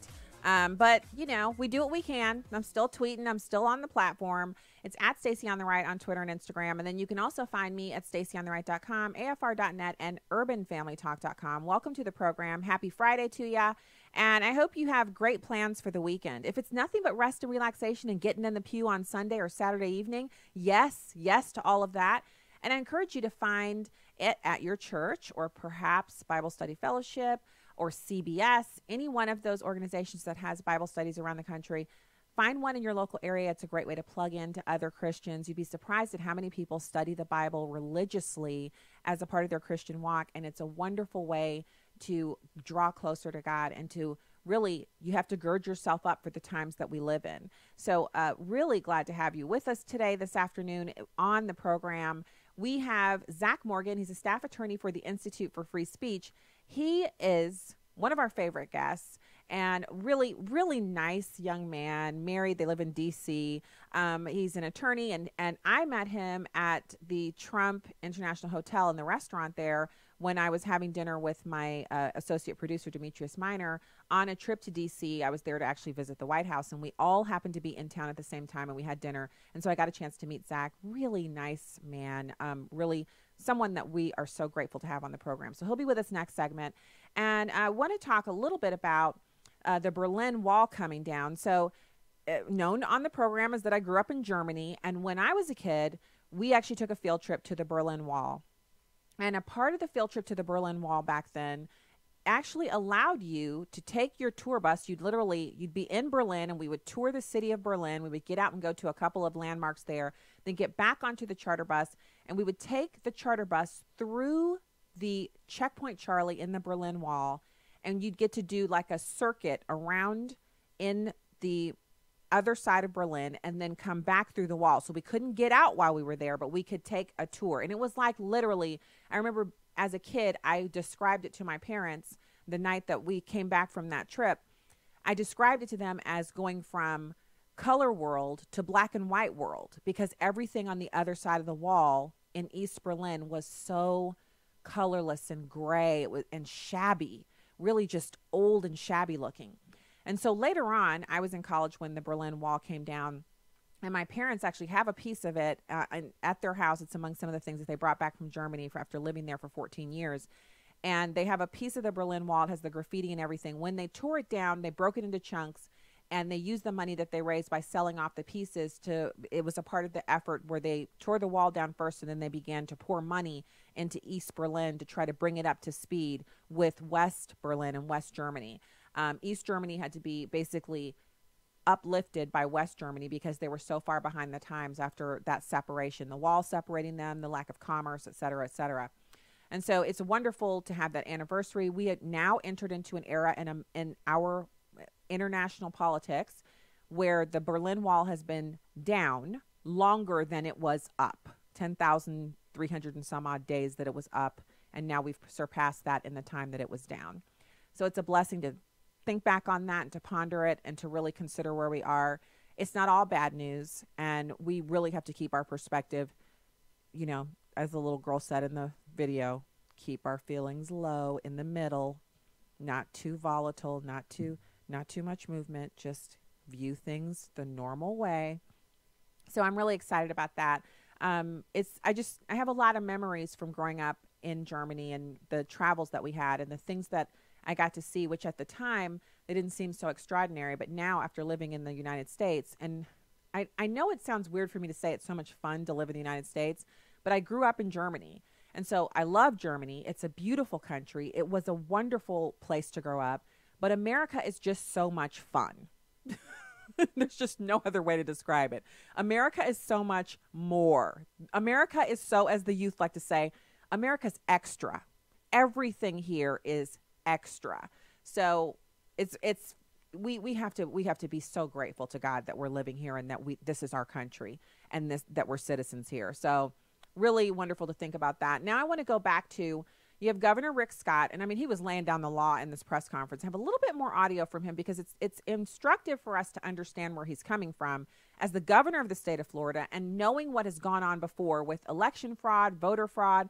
And we have this coming from all over the country. Down in Texas, Gateway Pundit is reporting that poll workers actually on the button cam admitting that they allowed illegal immigrants to vote. I mean, it's time for the hammer to come down. How do these people get away with this stuff? And most of us can't get away with parking someplace incorrectly without getting a ticket. Most of us can't go 5 seconds over the limit with our car registration or our tags before we get hemmed up and a fine levied against us. And these individuals are actually subverting our electoral processes. I told you, it's not the Russians, it's people in this country who don't respect the rule of law trying to get their own aims accomplished as opposed to just letting the voters decide. I hate losing. I hate to see Republicans go down in flames. But I also know, just like our last guest, Sarah Rosier, said, you know, the candidate matters just as much as the message. And the candidate who's willing to work the hardest and connect to people the most is the one who usually wins. Unless you're in Florida, Arizona, or Texas, apparently. So, or Georgia, I should say. So let's listen to Governor Rick Scott. It's a short clip here. It's number 2. The people of Florida deserve fairness and transparency, and the supervisors are failing to give it to us. Every Floridian should be concerned there may be rampant fraud happening in Palm Beach and Broward counties. And the Broward Supervisor of Elections, Brenda Snipes, has a history of acting in absolute bad faith. As you will recall, a judge ruled just this last year that the office violated both state and federal laws by illegally destroying ballots in 2016. In 2016, Brenda Snipes' office posted elections results half an hour before the polls closed, a clear violation of election law. That same year, her office was sued for leaving amendments off of ballots. In 2014, Brenda Snipes' fellow Democrats accused her of individual and systemic breakdowns that made it difficult for voters to cast regular ballots. All Floridians should be concerned about this. Palm Beach County is also refusing to provide information to the public, and they are illegally refusing to allow official party representatives into the ballot counting area and forcing people to stand behind a glass wall with limited visibility and no ability to hear what is going on. This is a clear violation of Florida law, and we have just filed a lawsuit. Both Broward and Palm Beach counties have failed in their duty to follow Florida law, which requires that vote by mail and absentee ballots are counted within 30 minutes of polls closing. Further, Palm Beach County has failed to update the Department of State since 10:19 a.m. yesterday. This is in complete violation of Florida law, which requires updated reports every 45 minutes until results are completely reported. We've all seen the incompetence and irregularities in vote tabulations in Broward and Palm Beach for years. Well, here we go again. I will not sit idly by while unethical liberals try to steal this election from the great people of Florida. And he's right. Someone has to stand up for what's right. And again, I don't care if it was Republicans down there stuffing ballot boxes and magically finding additional votes. I would say, well, I can't get behind that. I don't want to win that badly. I don't want to win like that. And no one should. Don't try me with this, well, we have to because the Republicans are racist. Where in the Bible does it say, go ahead and sin, Christians, because when you encounter a racist, that's carte blanche. You got the go ahead. It's a get out of jail free card. Sin all you want. You got to put those racists down. God's word says we do not overcome evil with evil. We overcome evil with good. God's word says when everything looks bleak and it looks like you're not able to overcome, that you continue to press forward, that you trust God. He's your shield. He's your buckler. He's your high tower. And when he gives the go ahead and says, go, you go. It doesn't matter what it looks like. You run up that hill. You take that hill and look forward to the next one. You do not stop. You do not falter, because when he says it's time to go, you go. So whatever the circumstances look like, you can trust that when God says it's time for something to happen, it's going to happen, because all of these things occur in his good time. And if you feel like cheating is something you have to do to win, then that's not the side you're supposed to be on. Cheating, that means you know you can't win on the issues. That means you know you can't convince people on the merit. That means you don't actually think you have the winning ideas. Is that where we are? I've heard a lot of talk, and we need to talk about this right now. We need to get it out of the way. It's two things. First of all, why are people running around like Bernie Sanders saying that the reason that Andrew Gillum didn't win in Florida and Stacey Abrams didn't win in Georgia is because they're black? Exactly who is Bernie Sanders anyway? I mean, help me out here, because I'm feeling like I don't understand the processes. First of all, is Bernie Sanders black? Last I checked, he was of Jewish extraction. So what is he talking about? And second of all, is it Andrew Gillum's permanent tan, or is it the fact that he was talking about socialism and raising taxes on all of the people in the state of Florida? I'm pretty sure Floridians could have cared less that he's black. They were more concerned about the fact that they just moved. A lot of Floridians have either just moved or moved within the last 10, 15, 20 years from high tax states like California and New York. They get down to Florida, they finally settle in, start enjoying the weather, and then Andrew Gillum comes along and says, well, you don't pay any income tax. We need to do something about that. And they were like, not today, Satan. Get your behind up to one of those high tax states and run up there. Which also, again, I don't get it. Why doesn't Andrew Gillum go to Illinois, California, or New York and run on this high taxation platform? Those are the places where that would be well received, because those are the states where they don't seem to care about paying a lot in tax. Everyone who cares about it dive bombs out of there. People literally put their stuff in moving trucks and move away from states where the taxes are too high. So why would the people of Florida ever toy around with that? I don't even understand how we got any votes. I don't care. And I hate it when people say he could be purple polka dotted, because I've never seen a purple polka dotted person. But he could be as black as that beautiful supermodel who she's the darkest woman that we know of on the face of this planet.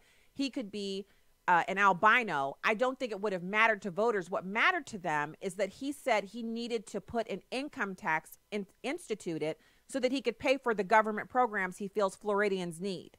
That's why he lost. Stacey Abrams in Georgia, the reason she didn't win in a landslide is because a lot of people took stock.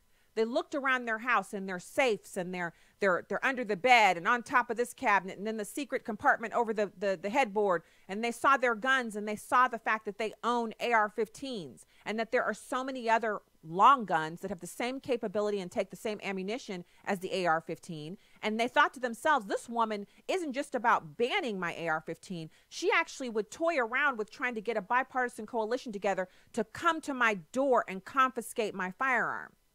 Now, we all know what that looks like. We don't have to imagine it, because Charles C.W. Cook over at National Review actually wrote an article about it. I've covered it here on the show, but I'll recap it for you briefly. What gun confiscation in this country looks like is 20 to 30% of Americans going to war with whatever government entity dares come knocking on doors.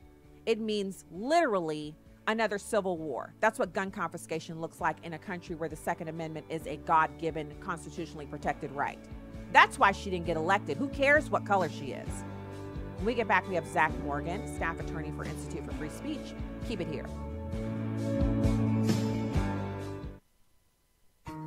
What if I told you that you could clean your family's laundry and help reach the next generation at the same time? That opportunity is here through a company called Redeem Clean. Every time you use Redeem Clean products, you help support the ministry of the American Family Association. In addition to your regular AFA giving, Redeem Clean Laundry Detergent allows you to increase your support of AFA just by continuing to wash your family's clothes. Redeem Clean products work as well as or better than other products on the market. They're environmentally safe, biodegradable, and they're made in the USA. And they were developed exclusively for the support of the American Family Association. For clean laundry and support of a cleaner society, it's Redeem Clean. Learn more, find options, and order Redeem Clean products at redeemclean.afastore.net. That's redeemclean.afastore.net. This is Viewpoints with Kirby Anderson. Progressive partisans want to reform the U.S. Senate because of its unequal representation. Frustrated after Brett Kavanaugh was confirmed as an Associate Justice, they point out that Democrat senators represent a much larger percentage of the American populace than Republican senators. That is certainly true. The votes of 2 senators from California with a population of 39 million are equal to the votes of 2 senators from Wyoming with a population around 590,000. But it's also worth mentioning that Democrats dominate in a number of small states like Vermont, Delaware, Rhode Island, New Hampshire, and Hawaii. Demographers even predict that 2 decades from now, half of the population of the U.S. will live in just 8 states. That, to me, makes the case for the Senate. Otherwise, we would just have a handful of states deciding everything for the rest of the nation. As we know from our history, the bicameral Congress was a compromise that made it possible for both large states and small states to ratify the Constitution. If any other proposal were seen as too advantageous to big or small states, it would have failed. We are the beneficiaries of a compromise that forces diverse sectors of our society to work together to craft legislation fair to everyone. I might also add that all of this talk of reforming the U.S. Senate is just that, talk. First, you would need an amendment to the Constitution. That requires 2/3 of a vote in both houses of Congress and ratification by 3/4 of the states. Second, even if you could get an amendment, it would be vetoed by 1 state. Article 5 of the Constitution also dictates that a state cannot be deprived of its equal suffrage without consent. The small states would never agree to any amendment reducing their representation. Progressives can complain all they want about the U.S. Senate, but nothing is going to change. I'm Kirby Anderson, and that's my point of view. From Graceworks Pictures, Indivisible, based on the true story of Army Chaplain Darren Turner and his wife Heather. Rated PG-13. Now playing. IndivisibleMovie.com. Welcome back to Stacy on the Right on American Family Radio and Urban Family Talk. Welcome back to the program. I said 2 things. So I told you the first thing was Bernie Sanders has no say here in why people didn't vote for black candidates. It's just utterly ridiculous, and I refuse to accept it. And the second thing, before we get to our guests, very briefly, is that this idea that the Women's March and other groups out there can castigate white women voters for their votes because it turns out that they didn't vote for these minority candidates, that is also a lie from the pit of hell. If you are a white woman and you voted for Ted Cruz or any of these candidates that on the Republican side, and you voted for them for biblical reasons or because that's the candidate that you liked, because you voted for them because it's your right, you are not to ever accept someone making you feel guilty for being white or a woman or for voting in a way that they did not like. It is not your responsibility to make other people feel good about their sin. It is your responsibility to remember that you're going to answer just as I will, not for being a black woman, but for every action and word and thought that I have taken. That is what I will be held accountable for, not for she was black and she didn't vote for this. God is not concerned with the color of our skin. He made all of us. He's aware of all of that. He's concerned that we adhere to what God's word says and know that we're going to be held accountable. So this idea that we can guilt white women into feeling bad about not voting for these horrible candidates is something that has to be rejected. And I want to be one of the first people out there to say it, not because I'm a black person or because irrelevant. All of that is nonsense, and we should never allow ourselves to be dragged into it. Now, because that was number 2, I want to make sure and get that out. We are going to welcome to the show Zach Morgan, staff attorney for the Institute for Free Speech, and really, we just like Zach a lot. He's one of our favorite people. Zach, thank you for joining us. Thanks for having me, Stacey. Okay, so let's talk about this. You've got the current litigation, Massachusetts Fiscal Alliance. What's going on? Well, I regret to inform you that the Commonwealth of Massachusetts is not respecting people's First Amendment rights, as shocking as you may find that.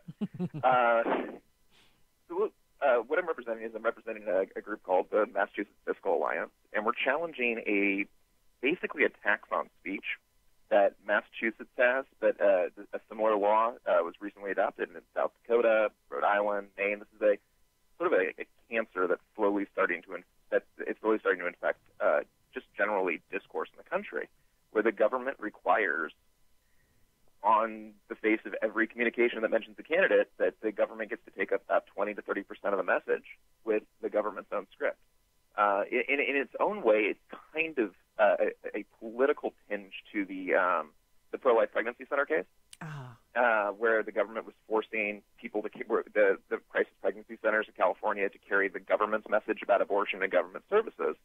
Here, we've got the government requiring the Massachusetts Fiscal Alliance to take their CEO, put him on camera, speak a government message that lasts 8 to 10 seconds, and then on top of that, place the names of the top 5 funders of the organization on the face of the ad as if they were its true authors.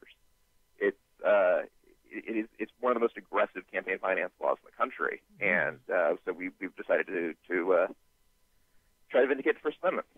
So, Zach, because first of all, what you're describing sounds like something straight out of like 1984 or some kind of one of these dystopian novels where they force you to say a script before you can say what you really want to say.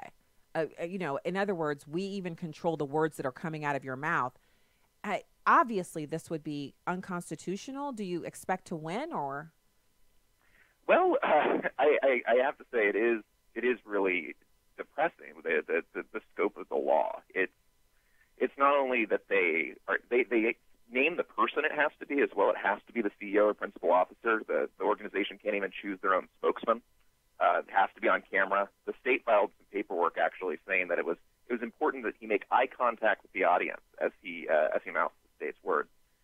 So right before the election, we filed for a temporary restraining order in the District of Massachusetts, and unfortunately, we did not get that.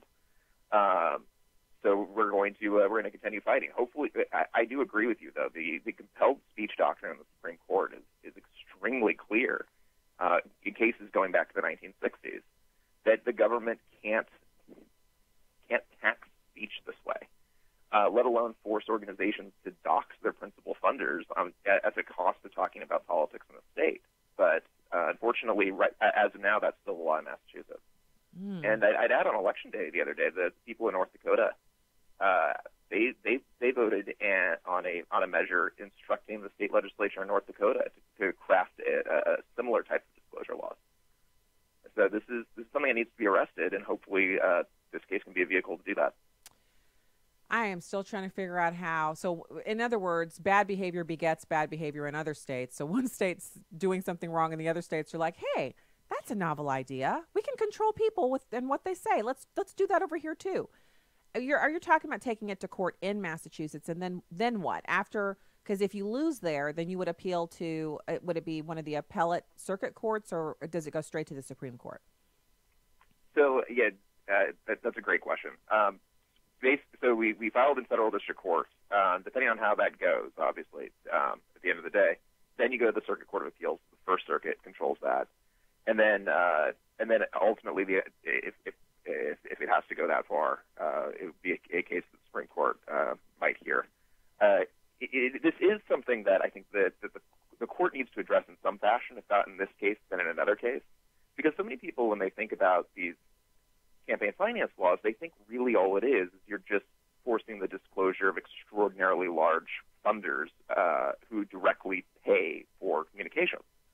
And it's like, oh, well, somebody gives $1 million to a super PAC, it's perfectly fine for them to be disclosed.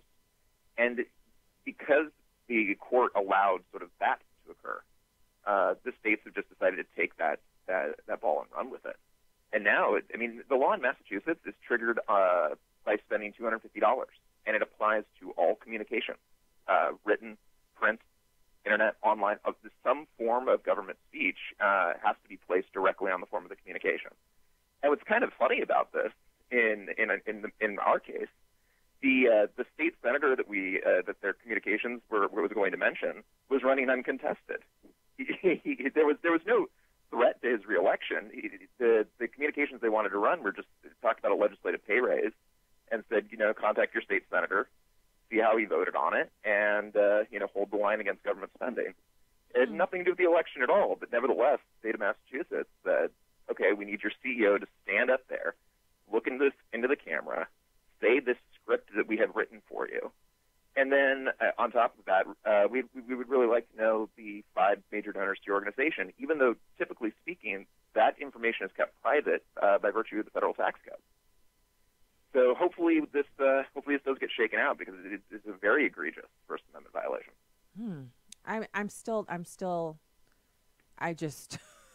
I'm rarely speechless, but whoa. Well, so's my client.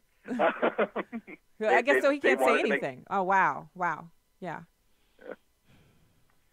Yeah, no, I mean, it is an odd thing for the government. The government argued, if we don't license our speech this way, then that's going to create a poorly informed electorate. Is their argument.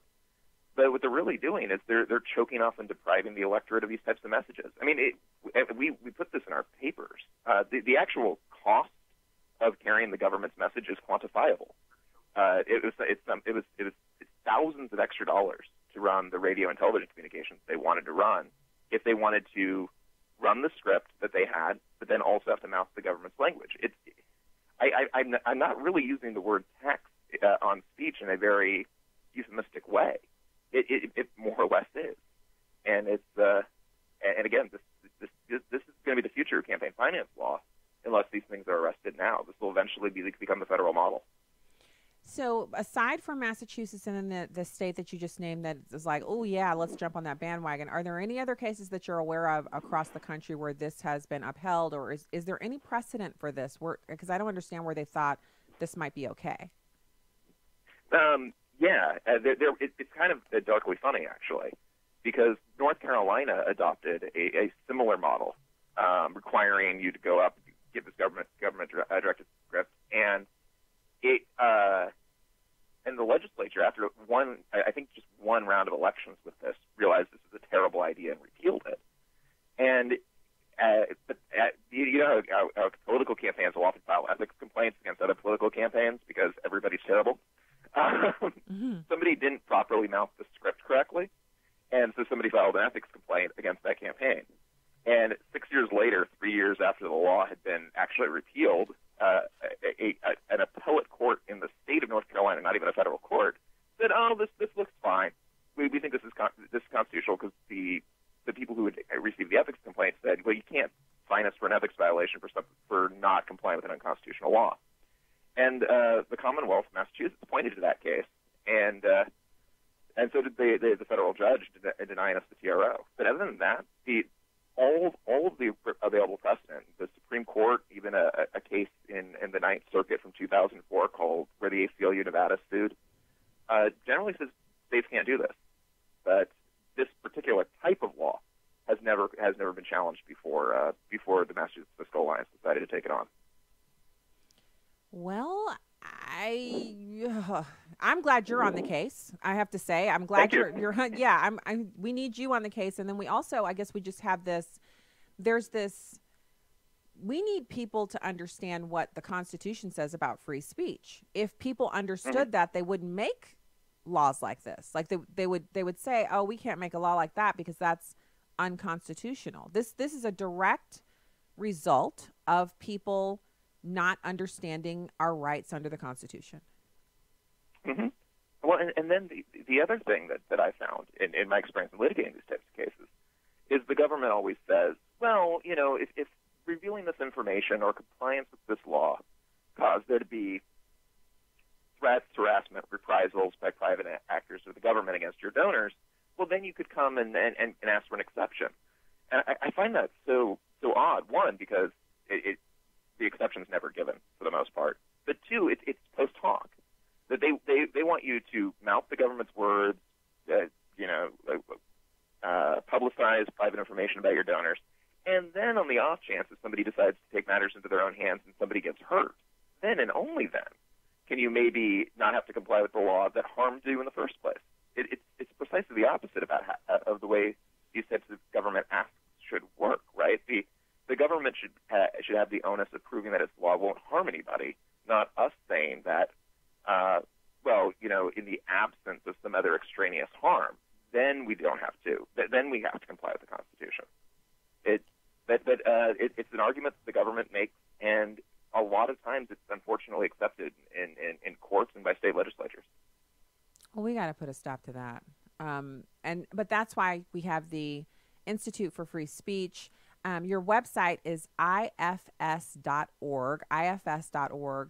Thank you so much for the work that you're doing and for publicizing this case. I think Americans should be, we have to provide the oversight. We're the citizens. We allow these people to govern over us by electing them. We have to start watching these people. And when they start bringing this stuff up, that's when you email or you make a phone call or you show up to a public meeting and say, this is not something that is going to stand because we are going to vote you out if you put something like this in effect. We have to start being more active. Yeah, no, I know I always say this whenever I come on the show, but we need a very thick civil society. It can't just be, you know, a large overbearing government and autonomous individuals. People need to, and that's one of that's the collateral damage done by these campaign finance laws.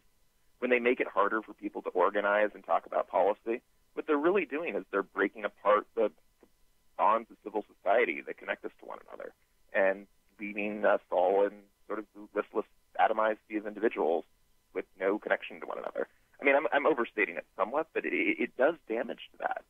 And I agree with you. I wish I think people need to get together. People need to engage with the Constitution, and people need to remember. I mean, everybody says they're for free speech in the abstract, but nobody ever wants free speech rights for their political opponents. And they need to remember that the First Amendment exists to protect all of us. Well, if we don't, we'll all be mouthing these weird statements that some peon wrote, and I think we'll be pretty unhappy about it. I think we will be very unhappy about it. Thank you so much, Zach, for joining the show today. Have a wonderful weekend, and good luck with the case. Thank you so much, Stacey. It's always a pleasure to talk to you. All right, talk to you again soon. Wow. You know, these cases, they come about, but it's not in a vacuum. This is an intentional subversion of the Constitution. And it's done by people who, they kind of feel like, well, I know this isn't constitutional and I know this isn't right, but let's try it and see if it sticks. And if it's tried and people like Zach Morgan and his organization, Institute for Free Speech, aren't there to defend these business owners, these people who are running for office, not-for-profits, if they're not there to pick up the slack, then you basically have all of us as an electorate. Let's face it.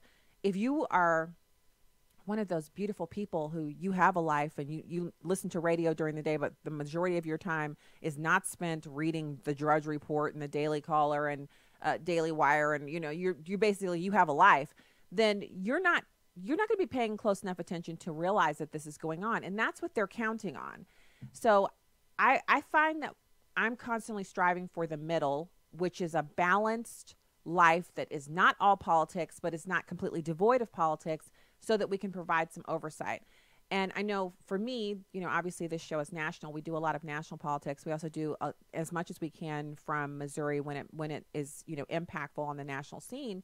But there's also, I have friends who are here locally that their purview is just Missouri politics, and all that when they're doing any kind of political work, it's on the Missouri political scene. And they're the ones that I can call up and say, or text and say, hey, do you know anything about this amendment? Or do you know anything about this issue? Or why aren't the Republicans or the Democrats doing this or that? And they usually are very knowledgeable or can point me to where I need to go to get the information. But we all have a responsibility to give oversight to these elected officials, municipalities, et cetera, because without it, they come up with stuff like this. Pure garbage. Should never have been allowed to have been made into a law. Unbelievable. All right, we have the last segment of the show coming up. We'll take your calls, 866-963-2037, 866-963-2037. Be right back.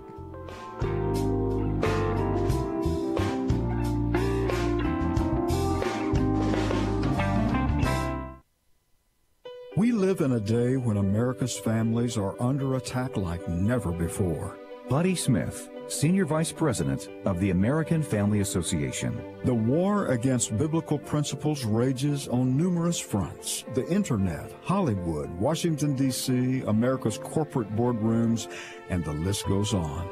At American Family Association, we're committed to standing against the enemies of God, the enemies of your family. And we recognize it's an impossible task without God's favor and your partnership. Thank you for being faithful to pray for this ministry, to give financially, and to respond to our calls for activism. What you do on the home front is crucial to what we do on the battlefront. We praise God for your faithfulness, and may He give us many victories in the battles ahead as we work together to restore our nation's biblical foundations. This is Just a Minute with Stacey Washington. Supreme Court Justice Antonin Scalia once said of Christians, God assumed from the beginning that the wise of the world would view Christians as fools, and He has not been disappointed. If I have brought any message today, it is this. Have the courage to have your wisdom regarded as stupidity. Be fools for Christ, and have the courage to suffer the contempt of the sophisticated world. End quote. Are we truly willing to suffer the ire of our coworkers and so-called friends for taking unpopular Christian positions? In most cases, no, since polling by Barna Group shows that only 4% of Christians hold a biblical worldview. Christians, it's time to choose.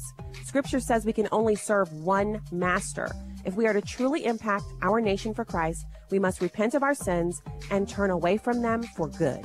The eyes of the Lord continually roam the earth, searching for a righteous man that He might show Himself strong in. I'm Stacey Washington. Find out more at StaceyOnTheRight.com. Military Matters. The Rio Grande Valley sector is the busiest in the nation for illegal crossings. Customs and Border Protection says it made more than 21,000 arrests here in October alone. Agents say they welcome the assistance from the U.S. military, with thousands of active duty troops now deployed along the southern border. The defenses and the troops could be tested if the caravan reaches the border and hundreds or thousands of migrants try to rush in at once. What they have here at this new camp is pretty impressive. A lot of heavy equipment, Humvees, the big coils of concertina wire, and a lot of Connex containers that could be used to build temporary walls along with the wire which is being used to reinforce protection at some of these border crossing areas. We don't know exactly how many are here, but we know there are thousands of boots on the ground dispatched from here to help out wherever Customs and Border Protection says it needs the help, but obviously not, we've been reminded, for law enforcement duties.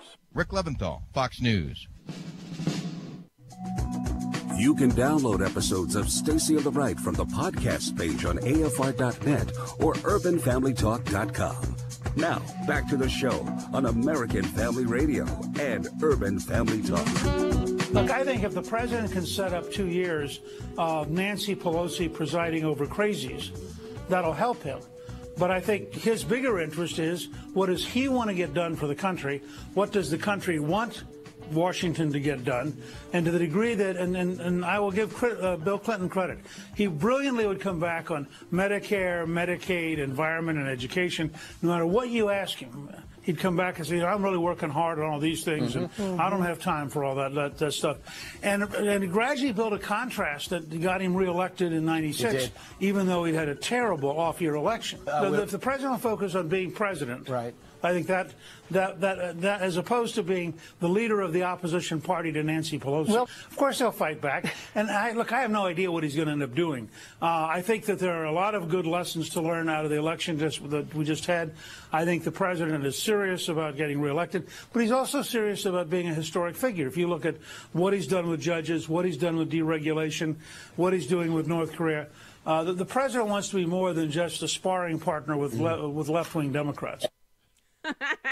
And honestly, he may find it invigorating, and the president might be, he might be one of those people who he gets up, he's here for it on a daily basis.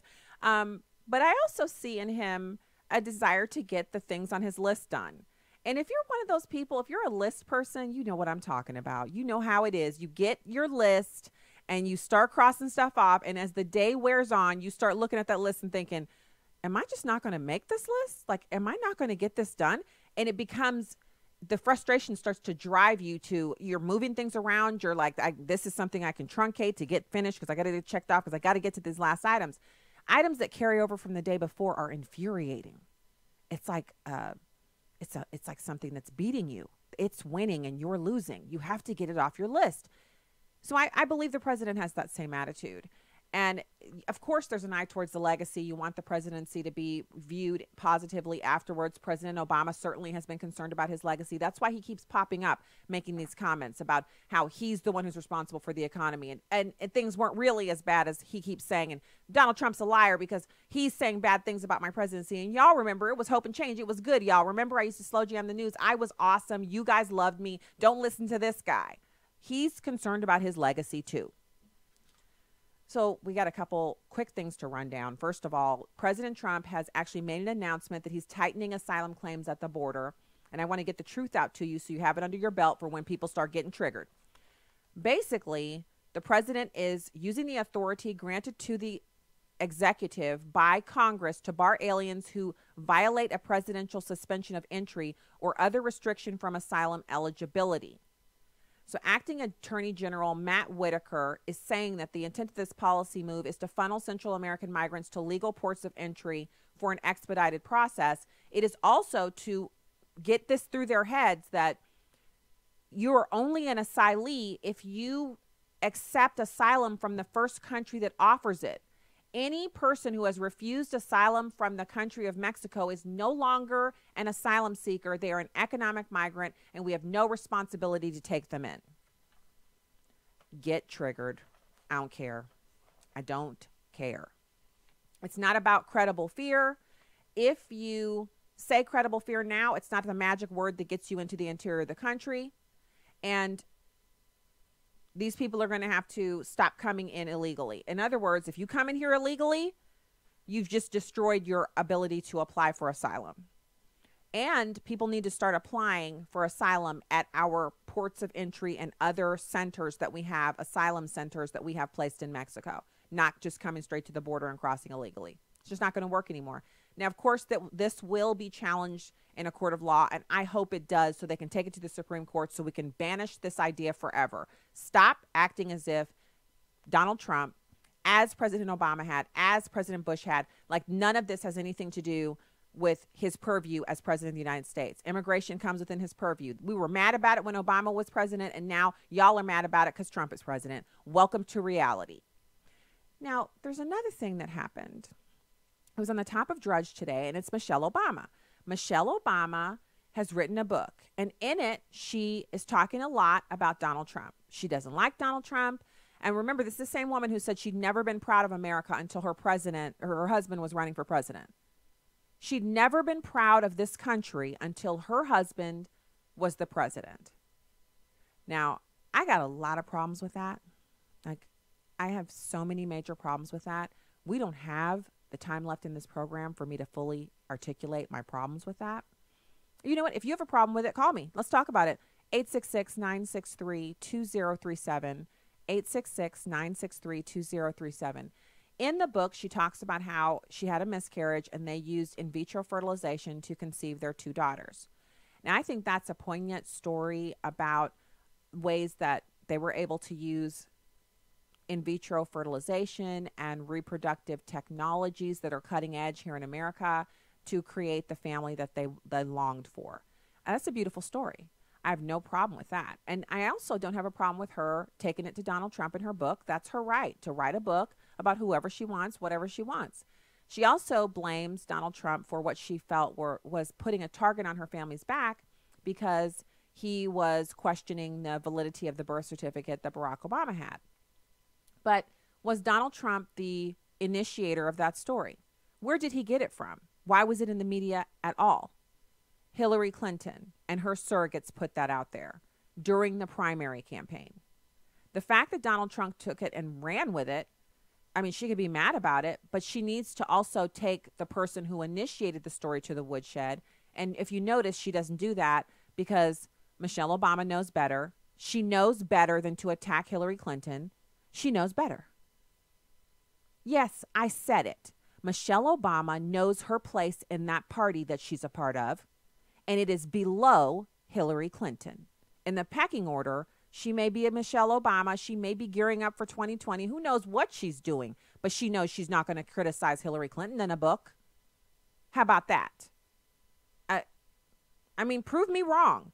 If Michelle Obama has made it her business to criticize Hillary Clinton publicly and to do so in books, I mean, please prove me wrong. Please show me where in her book she criticizes Hillary Clinton.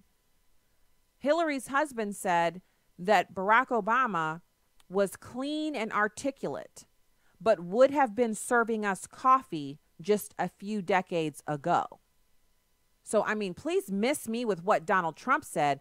Your political nemesis during the primary said your husband that his hands look clean and that he was articulate, and that not too long ago, your husband, Columbia law, I forget what, he has an Ivy League law degree, that man would have been serving coffee to Bill Clinton not too long ago. In other words, who does he think he is running against my wife for the presidency? We are the Clintons. And these are people who would have been serving us food. I'm sorry. Yeah, she's attacking Donald Trump because what else can she do? The people she really needs to attack, the people who said we blacks, we people with the natural tan, we're natural born predators. We need to be brought to heel. She also said recently we all look alike. Her husband is clean and articulate. He would have been serving us coffee. Yeah, but she ain't gonna say anything about that to them because she dare not fix her mouth to start criticizing the Clintons in a book. I guess maybe she could if she didn't have any future political aspirations, but she's going to keep the peace with those Clintons.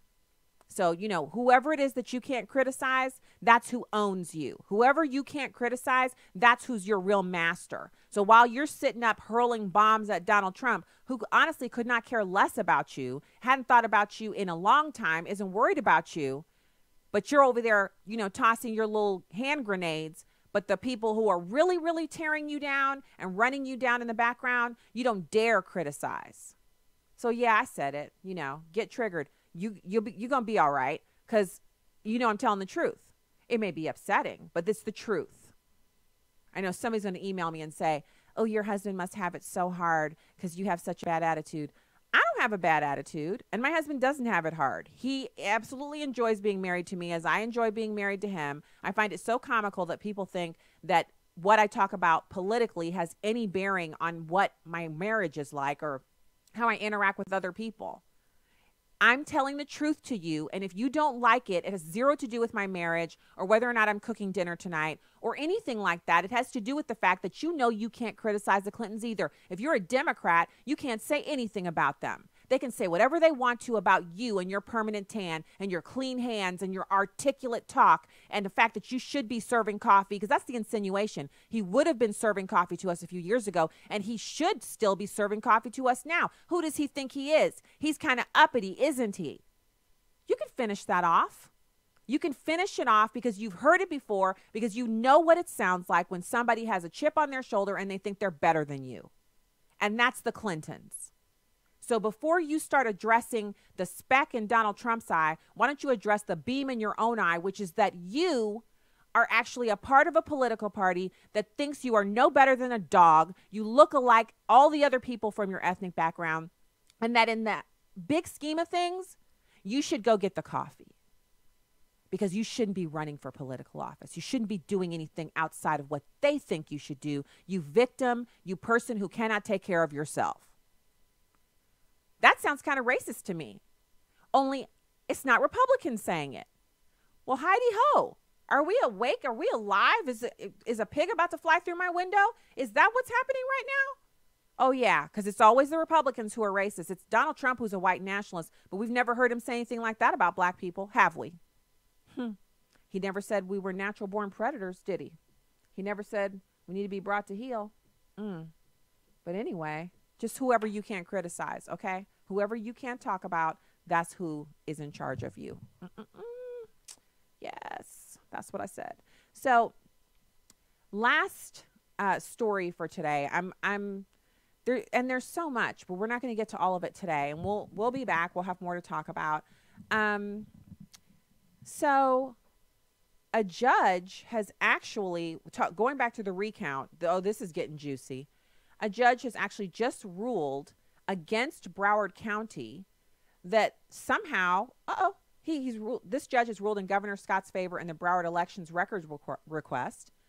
This judge has said that the Broward Supervisor of Elections, Brenda Snipes, must allow immediate viewing and copying of records that have been requested.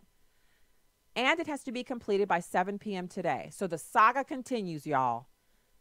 The lawsuit in Broward filed against Snipes claimed that her office was withholding crucial voter information and has blocked access to the office, which is totally not allowed. At the emergency hearing on Friday, Scott's lawyers said this was a simple case about access to Broward's ballots, not about how votes are counted or inspecting ballots. This information, Supervisor of Elections should have already compiled and saved. It should take 10 minutes to do. And an attorney for Snipes said she never told them she wouldn't provide the information. Oh, well, you know that's a lie.